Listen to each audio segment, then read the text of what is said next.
নমস্কার। আমরা বৃত্তিমূলক সংগ্রামী মঞ্চের পক্ষ থেকে আজকে আমরা একটা পর্যালোচনা বৈঠকে আমরা বসেছিলাম। আমাদের মূল লক্ষ্য যে কোনো অবস্থায় এক্সিস্টিং বৃত্তিমূলক শিক্ষা ব্যবস্থার মান উন্নয়ে আপোষহীন লড়াই সংগ্রাম আমাদের চলবে। 20 বছর পরে আজও আমাদের বিভিন্ন সমস্যার কথা তুলে ধরতে হচ্ছে দপ্তরের কাছে। কেন? আমরা গত 4-5 বছরের কথা বাদ দিলাম, আমরা গত 2-3 বছরের একটা পর্যালোচনা আমরা আজকে বহু সময় ধরে করেছি। এই 20 বছরের এক্সিস্টিং ভোকেশনাল শিক্ষা ব্যবস্থাকে ক্রমশ দুর্বিষহ করে তোলা হচ্ছে কেন? এর জন্য দায়ী কে বা কারা? যেখানে একটা সরকার, ডিপার্টমেন্ট, ডিভিডি কাউন্সিল আছে, একটা আলাদা পূর্ণাঙ্গ দপ্তর, এবং যে শিক্ষা ব্যবস্থা এখন পৃথিবীর ইতিহাসে ছাত্রছাত্রীদের প্রকৃত মেধা সম্পদ তৈরি করে আজকে তাদেরকে কর্মসংস্থানমুখী গড়ে তোলা, হাতে কলমে কাজ শেখানো, যে শিক্ষা ব্যবস্থা না থাকলে একটা দেশ বা রাজ্য তার সর্বাঙ্গীন উন্নয়ন ঘটতে পারে না। স্বাধীনতার পরে বিভিন্ন সরকারের তার বিভিন্ন পর্যবেক্ষণে ধরা পড়েছে যে কারিগরি শিক্ষা ব্যবস্থার যদি মান উন্নয়ন ঘটানো না হয় তাহলে একটা দেশ বা রাজ্য সামনের দিকে এগিয়ে যেতে পারবে না। এখান থেকে শিক্ষা নিয়ে দেশ এবং রাজ্য এই শিক্ষা ব্যবস্থার উপরে বিভিন্নভাবে জোর দিয়েছেন। কাগজ কলম, খাতা কলমে অনেক রকম আদেশ জিও বেরোচ্ছে। আমরা লক্ষ্য করছি যে আমাদের পশ্চিমবঙ্গের কারিগরি দপ্তর যারা বর্তমানে দেখভাল করছেন, যে সমস্ত আধিকারিকরা, ওনারা ভাবছেন যে গোটাই এক্সিস্টিং ভোকেশনালটাকেই তুলে দেওয়া হোক। আমাদের কাছে মনে হচ্ছে এখানে একটা সেলফ ইন্টারেস্ট কাজ করছে, যা সরকারকে জানানো উচিত। কেননা সরকার, ডিপার্টমেন্ট, ডিভিডি কাউন্সিল, কর্মরত শিক্ষক প্রশিক্ষক, পাঠরত ছাত্রছাত্রীদের মধ্যে একটা বিভ্রান্ত তৈরি হয়েছে যে আসলে এই শিক্ষা ব্যবস্থার দুর্বলতার জন্য দায়ী কারা। কেন জনমানুষের সরকারের বিরুদ্ধে ক্ষোভ পুঞ্জীবিত হচ্ছে, সঞ্চিত হচ্ছে দিনের পর দিন। আমরা লক্ষ্য করে দেখলাম যে অনেক ক্ষেত্রে ডিপার্টমেন্ট দায়ী, ডিভিডি দায়ী, কাউন্সিল দায়ী, কিছু ক্ষেত্রে সরকার হয়তো জানেই না।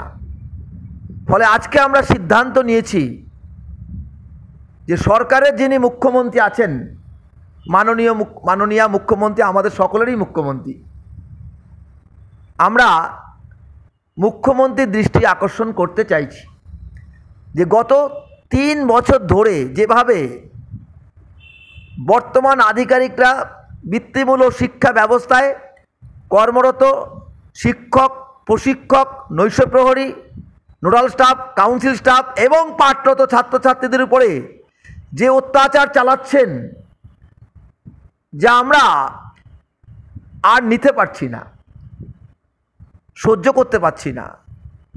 ফলে সময় হয়েছে বিষয়গুলো যথাস্থানে জানানো। এবং আমরা পরিষ্কারভাবে বলে দিতে চাই, সরকারি সিদ্ধান্ত অনুযায়ী আদেশনামাগুলোকে বৃদ্ধাঙ্গুষ্ঠ দেখিয়ে যে সমস্ত আধিকারিকরা শুধুমাত্র নিজেদের খেয়ালখুশি মতো ডিপার্টমেন্টাল অর্ডার তৈরি করে এই বৃত্তিমূলক শিক্ষা ব্যবস্থাকে পঙ্গু করতে চাইছেন, কর্মরত শিক্ষক প্রশিক্ষকদের অস্থির করে দিচ্ছেন, বহু শিক্ষক প্রশিক্ষকের ভাতা বন্ধ করছেন, ভিটিসিগুলো বন্ধ করে দিচ্ছেন, ছাত্রছাত্রীদের একেবারে প্লেসমেন্ট থেকে শুরু করে তাদের মান উন্নয়ন, কর্মসংস্থান দিনের পর দিন সংকুচিত হয়ে যাচ্ছে।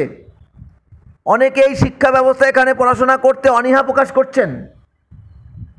সিলেবাস, টুলস অ্যান্ড ইকুইপমেন্টস 16 বছর ধরে গেট জিরো বিটিসিগুলোতে দেওয়া হয়নি, অথচ একটা শিক্ষা ব্যবস্থা চলছে। 2011 সালের পর থেকে নিয়োগ বন্ধ। আমরা তাই সমস্ত বিষয়গুলো আমরা এবার মুখ্যমন্ত্রীকে জানাচ্ছি, ডিপার্টমেন্টাল কারিগরি মন্ত্রীকেও জানাবো, চেয়ারপারসনকেও আমরা জানাবো। আমরা মনে করি এনারা সরকারের লোক, সরকার বিষয়গুলো জানতে হবে সরকারকে, এবং দ্রুত সমস্যার সমাধান করতে হবে, তা নাহলে আমাদের আন্দোলনে যেতে হবেই। আমরা সমস্ত সমস্যাগুলোকে দুটো পার্টে আমরা ভাগ করে আমরা মাননীয় মুখ্যমন্ত্রীকে জানাতে চাইছি। ডিপার্টমেন্ট ডিবিডি একটা পার্ট আর কাউন্সিলের একটা পার্ট। ডিপার্টমেন্ট ডিবিডির ক্ষেত্রে যদি আমরা বলি যে আমরা যে সমস্যাগুলো ফেস করছি, সেটা হচ্ছে আমরা এই প্রথম দেখলাম রেমুনারেশন দেওয়ার ক্ষেত্রে কর্মরত শিক্ষক প্রশিক্ষকদের শর্ত চাপিয়ে দেওয়া হচ্ছে যে রেকারিং গ্রান্টের ইউসি আগে প্রধান শিক্ষককে প্রদান করতে হবে এবং সেটা অ্যাপ্রুভাল হবে। অ্যাপ্রুভাল যদি হয় তবে কর্মরত শিক্ষক শিক্ষকরা ভাতা পাবেন, না হলে ভাতা পাবেন না। এটা পৃথিবীর ইতিহাসে কোথায় আছে এই সিদ্ধান্ত আমাদের জানতে হবে। এতে দেখা যাচ্ছে বহু কর্মরত শিক্ষক প্রশিক্ষক ভাতা পাচ্ছেন না, 1 তারিখের জায়গায় 20 তারিখও হয়ে যাচ্ছে, 10 তারিখ হচ্ছে, 12 তারিখ হচ্ছে। তার মানে মুখ্যমন্ত্রীর দেওয়া যে আদেশ মাস পয়লা বেতন, সেটা এনারা ধুলায় লুণ্ঠিত করেছেন শুধুমাত্র নিজস্ব আদেশনামা জারি করে। আমরা দেখেছি যে আজকে 20 বছর পরও আমাদের পে স্লিপ পাই না। আমরা 100 দিনে কাজের যারা কাজ করেন তারাও পে স্লিপ পান। মুখ্যমন্ত্রী বারবার বললেন যে পে স্লিপ পাবে সবাই, এটা যেন দিয়ে দেওয়া হয়। এবং এটা এমনও আমরা দেখেছি মাননীয় মুখ্যমন্ত্রী বলেছেন যদি এই ধরনের কাজে বিঘ্ন ঘটানো হয় ডিপার্টমেন্টাল শাস্তি পাবে, অথচ 20 বছর ধরে আমাদের আধিকারিকদের শাস্তি দেওয়া হচ্ছে না। তারা আমাদেরকে নানা রকম মিথ্যা কথা বলছেন পে স্লিপ নিয়ে। ডিজাইন করতে নাকি 12 বছর লাগছে পে স্লিপের, এখনও ডিজাইন তৈরি হচ্ছে শুনলাম। ইপিএফ সমস্ত ডিপার্টমেন্টে আছে যাদের সামাজিক সুরক্ষা আছে, আমাদেরও সামাজিক সুরক্ষা আছে 2021 সাল থেকে। আমাদের ইপিএফ কিন্তু চলমান না, আমাদের ইপিএফ থেমে আছে। যদিও আমাদের অধিকর্তা বললেন যে আমাদের এটা ফিনান্সে পাঠিয়েছেন, 20 বছর পরে উনি বললেন যে এটা ফিনান্সে পাঠিয়েছেন, মানে 20 বছর ধরে চলেছে এটা রাস্তায়, তারপর নাকি ফিনান্সে গেছে। সেখানেও আমরা খোঁজ খবর নিয়ে জানতে পারলাম যে সঠিক জায়গায় পৌঁছায়নি, বিভ্রান্তিকর তথ্য। এবং আমরা লক্ষ্য করেছি যে আমাদের এই ডিপার্টমেন্টে যারা অবসর নিচ্ছেন, অবসরকালীন ভাতা, যারা মারা যাচ্ছেন অ্যাক্সিডেন্টাল ডেথ বেনিফিট, গত প্রায় 1.5 বছর ধরে অনেকেই পাচ্ছেন না। এ তো আদেশ আছে এবং সরকার তো বারবার বলছেন যে এগুলো যেন 15 দিনের মধ্যেই দিয়ে দেওয়া হয়। কাগজপত্র জমা দেওয়ার পরেও 1.5 বছর ধরে অনেকে অবসরকারী ভাতা পাননি। এবং আমাদের কাছে খবর আছে যে যিনি অবসর নিয়েছেন তিনি 1.5 বছর ধরে না পাওয়ার জন্য আবার মারা গেছেন, তিনি পেলেনই না টাকাটা, বঞ্চিত করে রাখা হয়েছে। শুধুমাত্র কাগজপত্র চালাচালি, এক স্থান থেকে আরেক স্থানে কাগজ পাঠানো, কোয়ারি দেওয়া, একেবারে ইচ্ছাকৃতভাবে এই কাজগুলো করা হচ্ছে না। আমরা লক্ষ্য করেছি যে গত 2 বছর যাবৎ আমাদের ডিপার্টমেন্টে একদম নির্দেশিকা ছিল রিলোকেশন, ট্রান্সফার, এবং যাদের চাকরি চলে গেছে ভুলবশত মেশিন বিভ্রাট বা পোর্টাল সমস্যার জন্য অনেকের নাম বাদ চলে গেছে, এরকম বহু শিক্ষক প্রশিক্ষকদের চাকরি ফেরত সরকার দিয়েছে। আমরা সরকারকে অভিনন্দন জানিয়েছি। এখনও প্রায় 50-60 জন এই ধরনের অসহায় মানুষ আছেন যারা কোনো অন্যায় করেননি, শুধুমাত্র পোর্টাল সমস্যার জন্য তাদের চাকরিটা চলে গেছে, নামটা বাদ চলে গেছে। আজকে আমরা 2 বছর ধরে পারলাম না এই সমস্ত মানুষগুলো এনগেজমেন্ট করতে। ডিপার্টমেন্ট ঘুমাচ্ছেন, শুধু তালবাহানা করছেন, আজ না কাল না এই বেরিয়ে যাবে, এই সপ্তাহ বেরিয়ে যাবে, ওই সপ্তাহ বেরিয়ে যাবে। ফলে সেই মানুষগুলো, পরিবারগুলো বিপন্ন হয়ে পড়েছে। তারা যেটুক ভাতা পাচ্ছিলেন সেই ভাতা তাদের বন্ধ। অনেকের বয়স চলে যাচ্ছে, কাজ ফিরে পাচ্ছেন না, ট্রান্সফার সব বন্ধ। আমাদের এখানে মেয়ে দিদিমণিদের 100 কিলোমিটার দূরে এখনও কাজ করতে হচ্ছে। এখানে ডাবল বিটিসি প্রচলন করে দুটো বিটিসিতে কাজ করতে হবে, একটা বিটিসির থেকে আরেকটা বিটিসিতে 50 কিলোমিটার যেতে হয়। ভাতা পান 7,000 টাকা, দুটোই ভাড়া দিতেই চলে যায় প্রায় 5,000 টাকা। তাহলে বাড়ির সংসার ফ্যামিলিকে দেখবেন কি করে? সেই সমস্যার সমাধান আমরা করতে বলেছি যে একজন মানুষ এক জায়গায় কাজ করবে। জেগে ঘুমাচ্ছেন ডিপার্টমেন্ট, কোনো কাজই করছেন না। গভর্নমেন্ট 2021 সালে আমাদের যে সামাজিক সুরক্ষা দিয়েছিলেন আদেশনামায়, তাতে পশ্চিমবঙ্গের সমস্ত ডিপার্টমেন্টেই প্রত্যেকে সিএল আছে, ম্যাটারনিটি লিভ আছে, মেডিকেল লিভ আছে, উৎসব ভাতা আছে, ইনক্রিমেন্ট আছে, বোনাস আছে, আমরা সব পাই। ইচ্ছাকৃতভাবে আমাদের সিএলটা দেওয়া হলো না। ডিপার্টমেন্ট একটা নির্দেশিকা জারি করে আমাদের সিএলটাকে উৎসবের সঙ্গে আর গরমের ছুটির সঙ্গে ঢুকিয়ে দেওয়া হয়েছে। আমরা যখন দৃষ্টি আকর্ষণ করলাম, ডিপার্টমেন্টে বললো এটা সংশোধন করে দেওয়া হবে। আজ 3 বছরে সংশোধন হয়নি। আমরা জ্বলছি, আমরা বলে যাচ্ছি, কোনো কথার গুরুত্ব নেই। আমরা লক্ষ্য করেছি যে কাউন্সিল ডিবিডি থেকে আজ 3 বছর ধরে একটা পোর্টাল চালাচ্ছে, নিম্নমানের পোর্টাল। এডুকেশন ডিপার্টমেন্টে এই ধরনের পোর্টাল থাকবে যা আমরা কখনোই ভাবতে পারি না, যে পোর্টালে কোনো কাজই হয় না।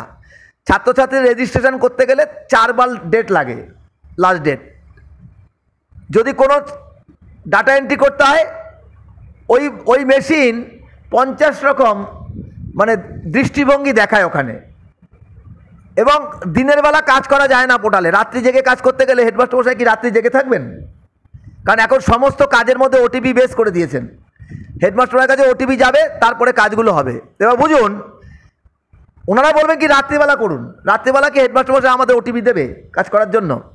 বা হেডমাস্টার সারা রাত জেগে থাকবেন এই কাজ করার জন্য? বারবার যখন কাউন্সিলে দরবার করেছি, বললো এই পোর্টালটা আমরা চেঞ্জ করে দেবো। আজ 3 বছর ধরে পোর্টাল কোনো চেঞ্জ হচ্ছে না। এটা শুধু 3 বছর না, জন্মলগ্ন থেকে এই ধরনের পোর্টাল, যে পোর্টালে কোনো কাজই হয় না। ফলে একটা ব্যাপক অসন্তোষ, ক্ষোভ সারা রাজ্যে দেখা দিয়েছে। ওটাকে সুযোগ খুঁজে ওই পোর্টালকে হাতিয়ার করে আমরা লক্ষ্য করেছি বহু শিক্ষকের চাকরি চলে গেছে, বহু ছাত্রছাত্রীদের রেজিস্ট্রেশন হয়নি, বহু বিটিসিকে হোল্ড করে রেখে দিয়েছিল গায়ের জোরে ওই পোর্টালের মধ্যে চালাকি করে। ফলে আমরা তীব্র প্রতিবাদ করছি। কখনো সমস্যার সমাধান করছেন, কখনো করছেন না, টালবাহানা করে যাচ্ছেন, নানা রকম কথা আমাদের দেখাচ্ছেন। আমরা লক্ষ্য করেছি গত 16 বছর ধরে যে শিক্ষা ব্যবস্থায় 100 ভাগের মধ্যে 90 ভাগই হচ্ছে প্র্যাকটিক্যাল ওরিয়েন্টেড। সেই প্র্যাকটিক্যাল সরঞ্জাম 2006 সালের পরে আর কোনো ভিটিসিতে দেওয়া হয়নি। সাম্প্রতিককালে কিছুদিন আগে আমরা দেখেছি কয়েকটি ভিটিসিতে প্র্যাকটিক্যাল সরঞ্জামের জন্য 2.5 লক্ষ টাকা করে ধার্য করে একটা টেন্ডারের কথা বলেছেন। সেও মানে এক আজগুবি গল্প। সেই টেন্ডার কবে সমাধান করে প্র্যাকটিক্যাল সরঞ্জাম ঢুকবে ভিটিসিতে, তাতে মনে হয় কয়েক যুগের ছাত্রছাত্রীদের পড়াশোনা হয়ে যাবে। তারা আর এই সমস্ত প্র্যাকটিক্যাল সরঞ্জাম পাবেন না। এই শিক্ষা ব্যবস্থা চলছে 16 বছর ধরে প্র্যাকটিক্যাল সরঞ্জাম দেওয়া হয়নি। মাঝে করোনা হয়েছে, সব টুলস অ্যান্ড ইকুইপমেন্ট নষ্ট হয়ে গেছে। তাহলে শিক্ষা ব্যবস্থাটা হচ্ছে কীভাবে? শ্রেণীকক্ষে আধিকারিকরা সব ঘুমিয়ে আছেন। ওনাদের এই ব্যাপারে কোনো জিজ্ঞেস করলে অসহায় বোধ করেন, বেশি বললে থ্রেট করেন, শুনতে চান না, বলে সরকার দিচ্ছে না, সরকারের কথা বলে দিচ্ছেন। এক কথায় আমরা বুঝতে পারি না যে সরকার কি এরকম করে যে 16 বছর ধরে টুলস অ্যান্ড ইকুইপমেন্ট দেবেন না? এটা কখনো হতে পারে? আমরা লক্ষ্য করেছি এই ডিভিডি থেকে, আমরা লক্ষ্য করেছি যে এটা ডিভিডি এবং কাউন্সিল একযোগে করছেন। এটা এখন যদি 11-এর রেজাল্ট তৈরি করা হয়, প্রায় 11-12টা ওটিপি লাগছে। প্রত্যেক সাবজেক্ট টিচারের কাছে ওটিপি যাবে, তবে তিনি কাজ করতে পারবেন। তার সঙ্গে রিলেটেড আছে হেডমাস্টার মশাইয়ের কাছে ওটিপি যাওয়া। আচ্ছা, এটা কোথায় আছে, কোন এডুকেশনে আছে যে এত ওটিপি দিয়ে ছাত্রছাত্রীদের রেজাল্ট তৈরি করা হবে? ফলে যা ঘটেছে আর যা ঘটার কথা, মানে সরকারের বিরুদ্ধে যাতে জনমত চলে যায় সেটা ওরা পরিকল্পনা মাফিক করেছে। এত ওটিপি দেওয়ার ফলে যে রেজাল্ট তৈরি হয়েছে সেই রেজাল্টের মনে করুন একটি ভিটিসি যদি উদাহরণ দিই, একটি ভিটিসিতে 20 জন স্টুডেন্ট, তাদের প্রত্যেকের নম্বর হচ্ছে 60% থেকে অ্যাবভ 80% পর্যন্ত। রেজাল্ট এসেছে সব নট প্রমোটেড, সব ফেল। একাধিক ভিটিসির সব ছাত্রছাত্রীরা ফেল করে গেছে পাস করার পরেও। মানে এত ওটিপির খেলা, ওটিপি ওটিপি ওটিপি দিতে দিতে এত খেলা। আর ওই মেশিনে ঢোকার পরে সব মেশিন চলে গেছে, সব বুজরুকি হয়ে গেছে। এখন ওনারাই বলছেন আমাদের ফোন করে যে এই রেজাল্ট বাইরে দেখাবেন না। কেন দেখাবে না? ছাত্র গার্জিয়ানরা তো আসছে রেজাল্ট নিতে, আমরা তো দেখাতেই হবে যে গেজেটে সব ফেল। গার্জিয়ানরা অবাক দৃষ্টিতে দেখছে এই সমস্ত কাজকর্মগুলো কারিগরি দপ্তরের। আমরা লক্ষ্য করেছি যে new letter regarding block the engaged ID of teachers and instructor, এটা একদম পরিকল্পিতভাবে করা হচ্ছে। আমরা কোনো নূতন সিস্টেমের বিরোধী নই। NS কিউব চলতে পারে, উৎকর্ষ বাংলা চলছে, মাননীয় মুখ্যমন্ত্রী চালাচ্ছেন রাজ্যব্যাপী, আমরা তো বাধা দিচ্ছি না। কিন্তু যেটা যে নিয়মে চলার কথা আর এক্সিস্টিং ভোকেশনাল যে নিয়মে চলার কথা সেই নিয়মেই চলবে সিস্টেমে। কিন্তু আমরা দেখছি আমাদের বাদ দিয়ে, আমাদের জায়গাগুলো দখল করে, আমাদের সমস্ত বিষয়গুলোকে সংকুচিত করে দিয়ে, আমাদেরকে হেনস্থা করে, আমাদেরকে অবৈধভাবে নিয়ম নীতি চালু করে, নূতন নূতন আচরণবিধি নিয়ে এসে আমাদেরকে সব সময় একটা ভীত সন্ত্রস্তের মধ্যে রেখে ওনারা NS কিউব উৎকর্ষ বাংলার কথা বলছেন। ফলে এটা কোন শিক্ষা ব্যবস্থা? মাননীয় মুখ্যমন্ত্রী বলেছেন যে এক্সিস্টিং যারা কাজ করছে তাদের সব চাকরি লাটে তুলে দেওয়ার জন্য। মুখ্যমন্ত্রী দর্তিন ভাষায় বলেছেন কাউর যেন চাকরি না যায়, কাউকে কোথাও ডিস্টার্ব করা যাবে না, যেমন চলছে সেমন সবটাই চলবে, তার মধ্যে নতুনগুলোও চলবে। আমরা বলেছি সেই কথা। আর এটাকে কেন্দ্র করে আমরা দেখেছি আমাদের মেডিকেল যে কোর্সগুলো চলছিল, ঠিক সেটাকে হাতিয়ার করে এখানকার কিছু আধিকারিক গত 9 মাস ধরে আমাদেরকে এই মেডিকেল ডিপার্টমেন্ট হোল্ড করে রেখেছিলেন ছাত্রছাত্রীদের রেজিস্ট্রেশন। তারপরে যখন বুঝতে পারলেন নিজেদের ভুল, এবং আমরা যখন মুখ্যমন্ত্রীর দৃষ্টি আকর্ষণ করলাম, সরকারের দৃষ্টি আকর্ষণ করলাম, তড়িঘড়ি হোল্ড খুলে দিলেন। তাহলে কেন 9 মাস হোল্ড করে রেখেছিলেন মেডিকেল কোর্সগুলোকে? আসলে ওনারা করে যাচ্ছেন সুকৌশলে, নিজেদের মতো করে ওনারা করছেন। আমরা লক্ষ্য করেছি যে আজকে প্রায় 2011 সালের পর থেকে এক্সিস্টিং ভিটিসিতে নিয়োগ বন্ধ। তাহলে ভিটিসিগুলো চলবে কি করে? সাবজেক্ট টিচার নেই, যেখানে ম্যাথ নেই, কে ম্যাথ পড়াবে? ফিজিক্স নেই, কেমিস্ট্রি নেই, কম্পিউটার টিচার নেই, কম্পিউটার মেশিনগুলো মানে ঠান্ডা করে দাঁড়িয়ে আছে, চালাবে কে? ওনাদের জিজ্ঞেস করলে বলে সরকার বলেছে এখন নিয়োগ বন্ধ রাখতে। তাই আমরা তো বুঝতে চাই, মুখ্যমন্ত্রী দৃষ্টি আকর্ষণ করছি। তাহলে এরকম হাতে কলমে কাজ শেখানো, যেটা ওরিয়েন্টেড, যেটা প্র্যাকটিক্যালি ওরিয়েন্টেড কোর্সগুলোর মধ্যে নিয়োগ বন্ধ থাকবে, শিক্ষক পাওয়া যাবে না। তাহলে কারা পড়াবেন এই ভোকেশনাল এডুকেশন? আমরা তো দেখেছি বোর্ডে ভোকেশনাল এডুকেশন নিয়ে কেন্দ্র রাজ্য ব্যাপক আলোড়ন সৃষ্টি হয়েছে। জাতীয় শিক্ষানীতি, তার মধ্যে বৃত্তিমূলক শিক্ষা ব্যবস্থাকে বিশালভাবে গুরুত্ব দিয়ে এবং ক্লাস 6 থেকে 12 পর্যন্ত এই শিক্ষা ব্যবস্থা চালু করছে।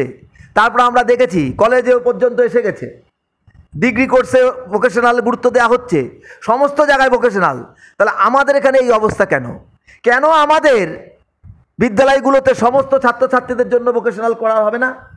কেন এখানকার কর্মরত শিক্ষক প্রশিক্ষকদের যোগ্যতা থাকা সত্ত্বেও, এখানে ডিপ্লোমা ডিগ্রি, এখানে মাস্টার ডিগ্রি অনার্স, সমস্ত ওরিয়েন্টেড টিচাররা থাকা সত্ত্বেও তাদের দিয়ে এই কাজগুলো করানো হচ্ছে না? উল্টো আমরা লক্ষ্য করেছি যে সারা রাজ্যে যে আচরণবিধি থাকে স্কুলের ক্ষেত্রে, কয়েকটি ঘটনা থাকে, কমন ঘটনা, চুরি করলে, ডাকাতি করলে, রাহাজানি করলে, চরিত্র নষ্ট হয়ে গেলে, খারাপ কাজের সঙ্গে যুক্ত হলে অনেক সময় সেটা যদি প্রমাণিত হয় তাদের কর্মসংস্থান চলে যেতে পারে। কিন্তু আমরা এটা কখনো কোনোদিন শুনিনি আচরণবিধিতে যে কেউ অসুস্থ হয়ে দীর্ঘদিন যেতে পারছে না তার কর্মসংস্থানে, কিছুদিন সে কামাই করেছে। আমাদের ডাইরেক্টর সাহেব লিখে দিয়েছেন এখন কিভাবে আতঙ্কিত, এর জন্য অনেকে স্ট্রোক হয়ে যেতে পারে, আত্মহত্যা করতে পারে। যে এখন বলেছেন যে যদি দীর্ঘদিন ধরে অ্যাবসেন্ট থাকে বিটিসিতে, তার চাকরি থাকবে না। এটা কোন জায়গায় নিয়ম হয়েছে? কারা ঠিক করলো? আমরা লক্ষ্য করেছি যে এখন এই অ্যাবসেন্ট প্রেজেন্টের বিষয়টা কি করে আচরণবিধিতে আসছে আমাদের মাথায় ঢুকলো না, অথচ এটা বাইরে প্রকাশিত হয়ে গেল। এবং এটা কিন্তু রাজ্য সরকারের দেওয়া আচরণবিধির পরিপন্থী, নিজেদের তৈরি করা আচরণবিধি ওখানে ঢুকিয়ে দিয়েছে। আমরা তাই এই ডিভিডিকে আমরা বলতে চাই, ডিপার্টমেন্টকে বলতে চাই, গত 3 বছর ধরে মাননীয় সচিব আমাদের মতো রেজিস্টার্ড অর্গানাইজেশন যারা আমরা বৃত্তিমূলক শিক্ষা ব্যবস্থায় পরিচালনা করছি গত 20 বছর ধরে, সেটা আমরা অনেকে সরকারের পক্ষেও আছি, অনেকে বিরোধীও আছে সংগঠন, কিন্তু রেজিস্টার্ড অর্গানাইজেশন। এবং আমরা যখন এক জায়গায় থেকে আমরা একটা মঞ্চ তৈরি করেছি বা নিরপেক্ষভাবে শুধুমাত্র ভোকেশনাল উন্নয়নের জন্য আমরা যে যার সরকারের সঙ্গে থাকি না কেন, তাদের সঙ্গ পর্যন্ত গত 3 বছর ধরে মাননীয় সচিব মহাশয় আমাদের সঙ্গে সাক্ষাৎ করেননি। কেন? উনি ভোকেশনালে আছেন, ভোকেশনালের শিক্ষক প্রশিক্ষকদের কথা শুনবেন না। এবং তার জন্য আমরা লক্ষ্য করেছি যে এর জন্য আদালতে মামলা পর্যন্ত গড়িয়েছে, একাধিক মামলা হচ্ছে। আজকে সরকার জানে কি না আমরা জানি না যে উনি আমাদের সঙ্গে সাক্ষাৎ করেন না, আমাদের দুরবস্থার কথা শোনেন না। উল্টো আমরা কিছু বলতে গেলে বিটিসির মধ্যে নেমে আসে চরম ড্রাগার, আমাদেরকে চালাচ্ছে, অত্যাচার করছে। ইনস্পেকশনের নাম করে ছাত্রছাত্রীদের সামনে দাঁড় করিয়ে শিক্ষকদের হেনস্থা করা হচ্ছে, প্রধান শিক্ষককে ওভার টেলিফোন করে নানা রকম আচরণবিধি অন্যায়ভাবে অমানবিকভাবে জারি করা হচ্ছে, বায়োমেট্রিকের ভয় দেখানো হচ্ছে। যারা 1 লক্ষ টাকা বেতন পায়, যারা 2 লক্ষ টাকার কাছাকাছি বেতন পায়, জেনারেল এডুকেশনে যেখানে চিন্তাভাবনা নেই বায়োমেট্রিকের, যেখানে 7,000 টাকার ভাতা পায়, তাদের জন্য বায়োমেট্রিকের চিন্তাভাবনা করা হয়ে আমাদের হুমকি দেওয়া হচ্ছে, আমাদের এসএসকে এমএসকেতে পাঠিয়ে দেওয়ার হুমকি দেওয়া হচ্ছে। শুধুমাত্র হুমকিই চলবে বৃত্তিমূলক শিক্ষা ব্যবস্থায়? তার সঙ্গে আরেকটা ডিপার্টমেন্ট আছে, আমাদের কাউন্সিল, মানে সাজো সাজো রব রব কাউন্সিল। সেই কাউন্সিলে যারা চালাচ্ছেন আমরা বুঝতে পারছি না এটা কি কাউন্সিল চলছে, কি করতে চাইছেন। এখানে আমরা লক্ষ্য করেছি যে ওই যে পোর্টালের মাধ্যমে সব এখন কাজ হয় ডিজিটাল যুগে। আমাদের এখানে 2টো ডিপার্টমেন্ট চলে, একটা হচ্ছে অষ্টম উত্তীর্ণ বিভাগ, 8 পাস ছাত্রছাত্রীরা এখানে ভর্তি হচ্ছেন। অসহায় দরিদ্র সন্তানের মানুষগুলো এখানে ভর্তি, হাতে কলমে কাজ শিখে একটা কর্মসংস্থানের দিকে যাওয়ারই কথা। উচ্চশিক্ষাও যেতে পারে, আইটিআইতেও যেতে পারে। আর 10+2 লেভেল চলে, যেখান থেকে আমরা জানি আমাদের এখানে পলিটেকনিক ল্যাটারাল এন্ট্রি পায়। এবং এখন অনেক জায়গায় জিএনএম এএনএম বহু জায়গায় এখন সুযোগ সুবিধা খুলে গেছে, দরজা। এগ্রিকালচারও এরা যেতে পারে এখান থেকে বিভোগ করতে পারছে, এখান থেকে ডিগ্রি কোর্স করতে পারবে আমাদের ছাত্রছাত্রীরা। অথচ সেই ডিজিটাল পোর্টাল যেখানে ছাত্রছাত্রী ভর্তি করার কথা, রেজিস্ট্রেশন করার কথা, সেই পোর্টাল চলছে না। একবার রেজিস্ট্রেশন করতে গেলে 2 মাসও হচ্ছে না, পোর্টাল ঘুরছে, পোর্টাল চলছে না, পোর্টালে সব কিছু আসছে না, কোনো কিছু দেখাচ্ছে না, শো করছে না। দিনের পর দিন আমরা দরবার করেও আজ পর্যন্ত এই দুর্বল পোর্টালকে আমরা পরিবর্তন করতে পারছি না। তারপরে কাউন্সিল কি বলবে? যদি কাজটা যদি সঠিক সময় না হয়, বলবে বন্ধ করে দিন, বিটিসি বন্ধ করে দিন, শিক্ষক প্রশিক্ষকদের ভাতা বন্ধ করে দিচ্ছে। মানে অপরাধী আমরা, পোর্টাল চলবে না, অপরাধী আমরা। মানে ভাঙা পোর্টালে আমরা কেন করতে পারলাম না, তাহলে আমরা কিভাবে করব কাজটা? সেই সদুত্তর কাউন্সিলের কাছে নেই। এখনও যে পোর্টাল চলছে রানিং, সে পোর্টালও কিন্তু চলছে না, যেটা কাউন্সিল নিজেই জানে। আমরা লক্ষ্য করেছি এই কাউন্সিল থেকে কোনো হেল্প ডেস্ক নেই।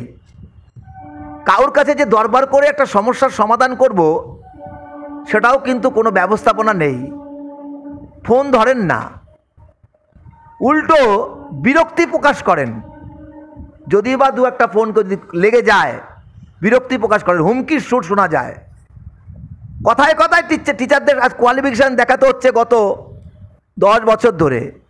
50 বার ইন্সপেকশন হওয়ার পরে, কোয়ালিফিকেশান জমা পড়ার পরে আমাদের ইনক্রিমেন্ট হয়েছে। সব টিচার বৈধ বলে প্রমাণিত হয়েছে। 99% টিচাররা বৈধ, যাদের কোয়ালিফিকেশান নিয়ে কোনো সমস্যা নেই।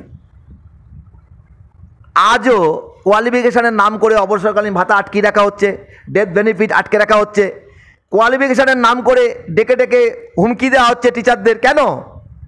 শুধু আমাদের পরীক্ষা দিয়েই যেতে হবে বারবার। আর পশ্চিমবাংলা কোনো ডিপার্টমেন্টেতে এই সমস্যা দেখছি না। আমরা লক্ষ্য করেছি যে এখানে যে কোনো রেজাল্ট তৈরি করতে গেলে এখন ওটিপি যাবে, ওটিপি জেনারেট করতে হবে। আচ্ছা, যারা ব্যস্ত প্রধান শিক্ষক, জেনারেল এডুকেশনে বিশাল কাজ, কন্যাশ্রী, যুবশ্রী প্রকল্পে নানা রকম কাজ বিদ্যালয়ে করতে হয় প্রধান শিক্ষককে, তাকে 11টা ওটিপি তার কাছে যাবে বিভিন্ন অ্যাঙ্গেল থেকে, তারপর সে সেগুলো দেওয়ার পরে কাজ হবে, ছাত্রছাত্রীদের রেজাল্ট তৈরি হবে, ছাত্রছাত্রীদের রেজিস্ট্রেশন হবে, পোর্টাল খুলবে, পোর্টাল বন্ধ হবে। এটা কি সম্ভব? এর তীব্র প্রতিবাদে আমরা জানিয়েছি যে আমরা নিরুপায় হয়ে মাননীয় মুখ্যমন্ত্রীকে জানাতে চাইছি, এই পোর্টাল বেস ব্যবস্থাপনা এটা কে ঠিক করলো? এটা কিভাবে ছাত্রছাত্রীদের উপকারে লাগে আমাদের বোধগম্য হচ্ছে না, বরং বহু ছাত্রছাত্রীদের রেজাল্ট আটকে যাচ্ছে, ফেল হয়ে যাচ্ছে, পাস করা ছাত্র ফেল হয়ে যাচ্ছে। ওই পোর্টাল ঠিক চলছে না বলে যদি প্রজেক্ট নাম্বার 20 বসানো হয়, ওটা 2 হয়ে যাচ্ছে, ফলে সে ছাত্রকে প্রজেক্টে ফেল করিয়ে দেওয়া হচ্ছে। তারপর যখন অ্যাপ্লিকেশন করা হচ্ছে তখন বলছে কি ওকে আবার পরীক্ষা দিতে হবে। কেন এই অত্যাচার? কেন পোর্টালের দোষে একজনকে ফেল করিয়ে দেওয়া হচ্ছে? কেন? আধিকারিকদের ধৈর্য নেই সে কথা শোনার। লিখিতভাবে মেল করলেও তার কোনো রেসপন্স হয় না, মেল খুলে দেখে না কারিগরি দপ্তরের আধিকারিকরা। মেল আইডি দিয়ে দেওয়া হয়, কিন্তু মেল আইডি যখন পাঠানো হয় সেটা খুলে দেখে না। আমরা যখন দরবার করতে যাই তখন আমরা শুনতে পাই, তখন ডাইরেক্টর বলে কি আমি তো মেল দেখিনি, তাই পাঠিয়েছেন? কোথায় পাঠিয়েছেন? কার কাছে পাঠিয়েছেন? এটা কি ধরনের শিক্ষা ব্যবস্থা আমাদের বোধগম্য হয় না। আগে আমরা দেখেছিলাম যে এই শিক্ষা ব্যবস্থা অনেক বই ছিল, ছাত্রছাত্রীরা সব বই পেত, কারিগরি দপ্তরের থেকে বই পেত, এবং বইয়ের জন্য একটা টাকা অ্যালটমেন্ট হতো, সেটা তো বন্ধ হয়ে গেছে। এখন কারিগরি দপ্তরে যদি বইয়ের কথা বলা হয় তাহলে তো আবার মহা মুশকিল। বই বলে কোনো জিনিস আর 16 বছর ধরে কেউ দেখতে পাচ্ছেন না। একটা বই এখনো পর্যন্ত কারিগরি দপ্তর থেকে বাইরে প্রকাশিত হচ্ছে না ছাত্রছাত্রীদের জন্য, যেখানে জেনারেল এডুকেশনে সব বিনা পয়সায় বই নিচ্ছে। কোটি কোটি টাকা খরচ করে রাজ্য ছাত্রছাত্রীদের পক্ষে উচ্চ মাধ্যমিক পর্যন্ত সব ছাত্রছাত্রীরা সেখান থেকে বই পাচ্ছে, সাহায্য পাচ্ছে। কেন কারিগরি দপ্তরের অসহায় গরিব মানুষের ছাত্রছাত্রীরা বই পাবে না বিনামূল্যে? এই শিক্ষা ব্যবস্থার প্রতি এত অনাদার কেন? এর জন্য কারা দায়ী? আমরা সঠিকভাবে তার সিদ্ধান্ত দিকে যাচ্ছি, এর জন্য বের করতে হবে, তদন্ত করে এর জন্য দায়ী কারা তাদের শাস্তি দিতে হবে। আমরা লক্ষ্য করেছি এই ভোকেশনাল দপ্তরে বিভিন্ন জব ফেয়ার চলছে। জব ফেয়ারে আমরা বিরোধী নই, কারণ মাননীয় মুখ্যমন্ত্রী জব ফেয়ারে জোর দিয়েছেন, আমরা ভীষণ খুশি। ছাত্রছাত্রীরা চাকরি পাবে এটা আমরা চাই, কিন্তু মুখ্যমন্ত্রী একটা কথা বলেছেন যে জব ফেয়ারকে নিয়ে যেন আবার কেউ ব্যবসা না করে, চোখখান খোলা রাখতে হবে। জব ফেয়ারের নাম করে কি হচ্ছে সেটাও দেখতে হবে। আমরা দেখেছি জব ফেয়ারের নাম করে, আমরা কিছু কিছু ভিটিসিতে দেখেছি জব ফেয়ারের নাম করে সেখানে কিছু মানুষকে ঢুকিয়ে দেওয়া হয়েছে, কিছু কোম্পানিকে বেনামে নিয়ে আসা হচ্ছে, সেখানে ছাত্রছাত্রীদের কাছ থেকে পয়সা তোলা হচ্ছে। যারা জব ফেয়ারে অংশগ্রহণ করছে তাদেরকে রেজিস্ট্রেশনের নাম করে টাকা নেওয়া হচ্ছে, এবং যে প্রধান শিক্ষক ওই জব ফেয়ারে অ্যারেঞ্জমেন্ট করে দিচ্ছে স্কুলে, তাকে হল ভাড়ার নাম করে 10,000 টাকা পেমেন্ট করতে হচ্ছে। এই টাকা তাহলে কোথা থেকে আসছে? কার কাছ থেকে এই টাকা কালেক্ট করছে? এবং আমরা খেয়াল করেছি সেই ভিটিসিগুলো জব ফেয়ারের নাম করে একটা আলোড়ন সৃষ্টি করে দেওয়ার ফলে সেখানে ছাত্রছাত্রী ভর্তি হতে গেলে ভোকেশনালে ছাত্রছাত্রীরা তো অসহায়, বুঝতে পারে না যে আমরা এখানে কেন ভর্তি হতে যাবো, বা এখানে মনে হয় চাকরি দিচ্ছে। সেই ছাত্রছাত্রীদের কাছ থেকে ভর্তির নাম করে 5,000 টাকা করে নিচ্ছেন প্রধান শিক্ষক। তার নাম ইউটিউব চ্যানেলে বিজ্ঞাপনা করে বলা হচ্ছে যে অমুক স্কুলে একটা বিশাল সাকসেসফুল জব ফেয়ার হয়েছে। পর্দার আড়ালে আমি মুখ্যমন্ত্রীকে পাঠাবো যে সেই প্রধান শিক্ষক ছাত্রছাত্রীদের ভর্তির নামে 5,000 টাকা করে তুলছেন। ব্যবসা, আমরা ব্যবসা কেন্দ্রিক জব ফেয়ারের বিরোধী। আমরা বলছি মুখ্যমন্ত্রীর সদিচ্ছাটাকে ধুলায় লুণ্ঠিত করে এক শ্রেণীর মানুষ এখান থেকে কামানোর জায়গা খুঁজে নেওয়ার চেষ্টা করছে, তার বিরুদ্ধেই আমাদের জিহাদ ঘোষণা। আমরা সেই জব ফেয়ার চাইছি যে জব ফেয়ারে কোম্পানিগুলোর ভ্যালিডেশন, তাদের চাকরি দেওয়ার ক্ষমতা আছে কিনা, গরিব ঘরের সন্তান সন্ততিদের নিরাপত্তা থাকবে কিনা সেখানে চাকরি করলে, সবটা দেখে নেওয়ার জন্য আমরা বলেছি সেইভাবে জব ফেয়ার করা হোক। তার জন্য আমরা বলেছি স্পেসিফিকভাবে কিছু কমিটি তৈরি করে সঠিক মূল্যায়নের ভিত্তিতে রাজ্য কেন্দ্র যৌথভাবে, যে অর্থাৎ শুধুমাত্র কেন গুজরাটে যাবে, শুধুমাত্র কেন ব্যাঙ্গালোরে যাবে, আমাদের ছাত্রছাত্রীরা পশ্চিমবাংলায় কেন কর্মসংস্থান পাবে না, আমাদের পশ্চিমবাংলাতেও যাতে কর্মসংস্থান পায় আমরা তার উপরে জোর দিতে বলেছি।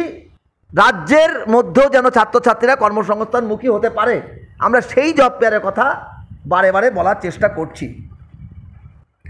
এখন মুখ্যমন্ত্রী বলেছেন যে সব জায়গায় সেমিস্টার কেন্দ্রিক পরীক্ষা ব্যবস্থা হবে। এবং এটা ঘোষণা হয়ে গেছে, জেনারেল এডুকেশনে চালু হয়ে গেছে। কি অদ্ভুত ব্যাপার, কারিগরি দপ্তরে নোটিফিকেশান হয়ে গেল সেমিস্টারের, ছাত্রছাত্রীরা ভর্তি হয়ে গেল, বাস সেটা বন্ধ হয়ে গেল। এখন ওরা বলছেন আমরা ব্যর্থ, আমরা এটা চালাতে পারছি না। কেন? আমাদের এখানে সেমিস্টার পদ্ধতিতে পড়াশোনা হবে না কেন? তাহলে আমরা যে কথা বলছি যে এখানকার আধিকারিকরা কিছুই পাচ্ছেন না, কোনো কিছুই করতে পারছে না, সবটার মধ্যে ব্যর্থতা নেমে আসছে। আজকে আমরা 20 বছর ধরে যারা পড়াই, উচ্চ শিক্ষিত এবং যোগ্যতা সম্পন্ন টিচাররা, কি দুর্ভাগ্য, আজকে রাজ্য সরকার একটা ব্যবস্থা করে দিয়েছে। কারণ রাজ্য সরকার নিজেই কেন্দ্র সরকারের এনজিও হয়েছে অ্যাসেসমেন্টে। এখন রাজ্য সরকার অ্যাসেসমেন্ট করাতে পারে যে কোনো পরীক্ষা পদ্ধতিতে। আমরাও খুশি হয়েছি যে তাহলে এবার আমরা কিছু অর্থ পাবো।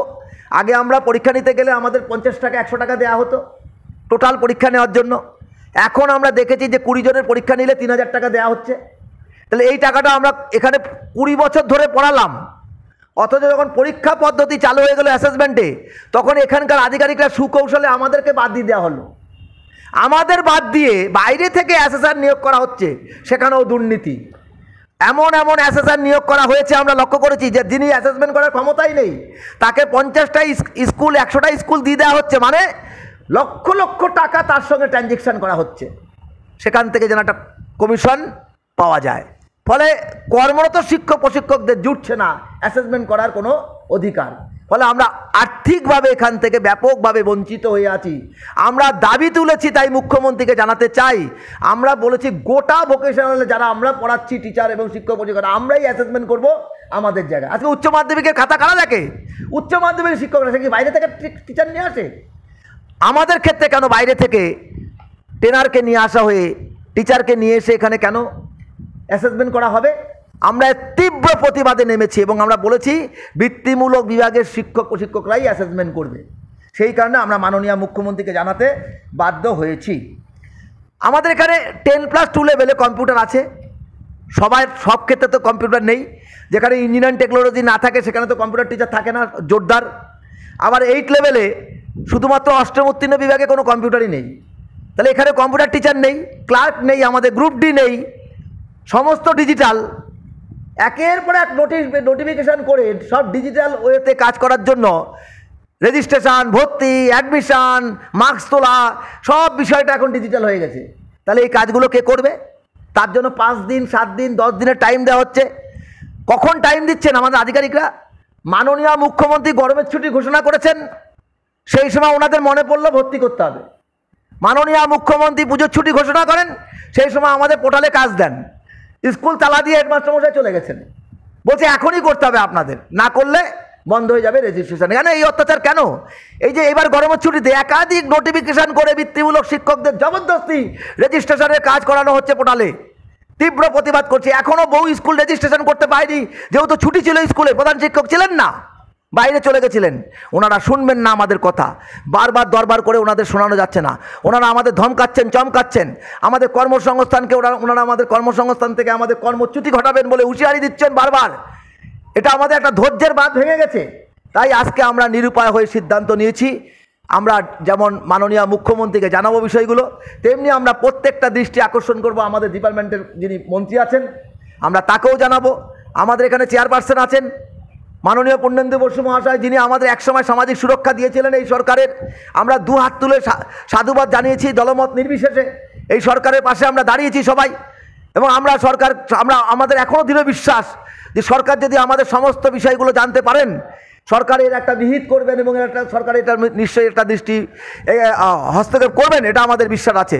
আমাদের এখনও বিশ্বাস আছে যে মাননীয় মন্ত্রী মহাশয়, তিনি হয়তো তার ব্যস্ততার জন্য অনেক কিছু জানেন না, সেই সুযোগটা এনারা গ্রহণ করছেন দিনের পর দিন।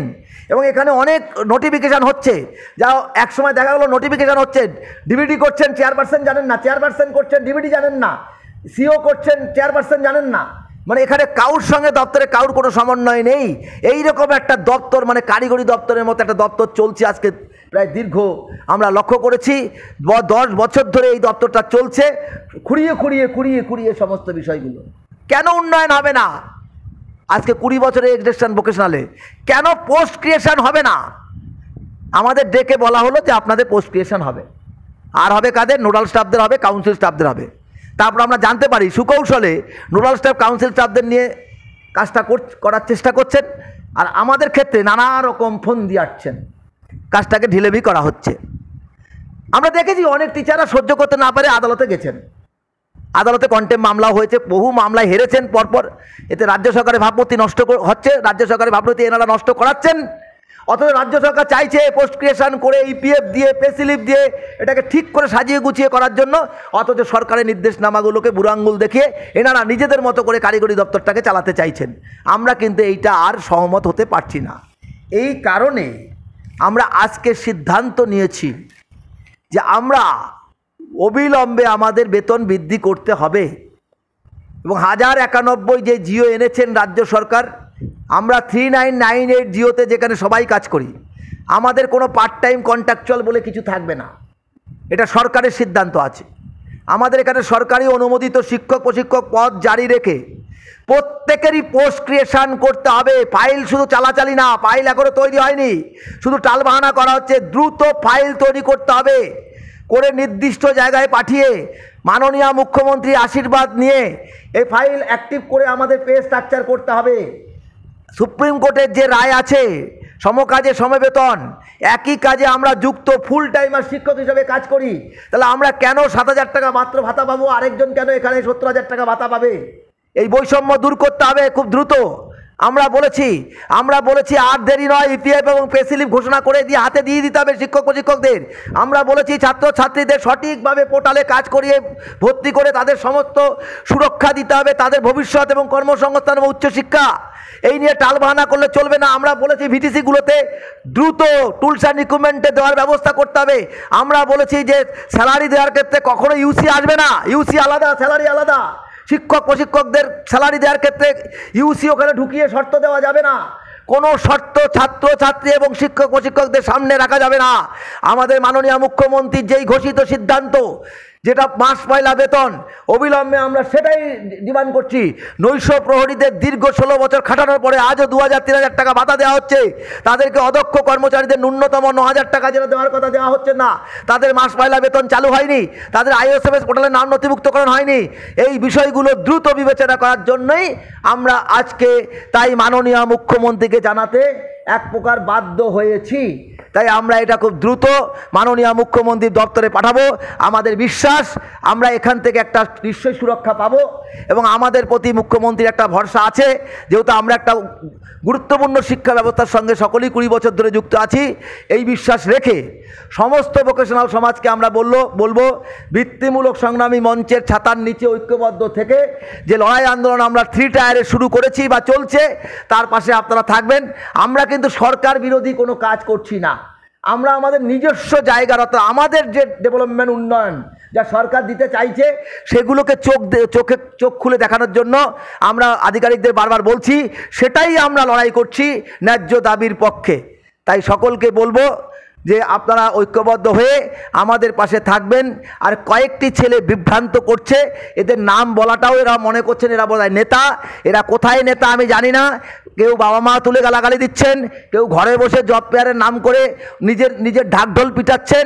আমরা বলছি এদেরকে আপনারা একদম ঠান্ডা ঘরে বসিয়ে রাখুন, তাহলেই আপনি আগামী দিনে বাঁচতে পারবেন। এই লোকগুলোকে যত বাইরে হাইলাইট করবেন তত বৃত্তিমূলক জড়িয়ে যাবে জটিলতার মধ্যে।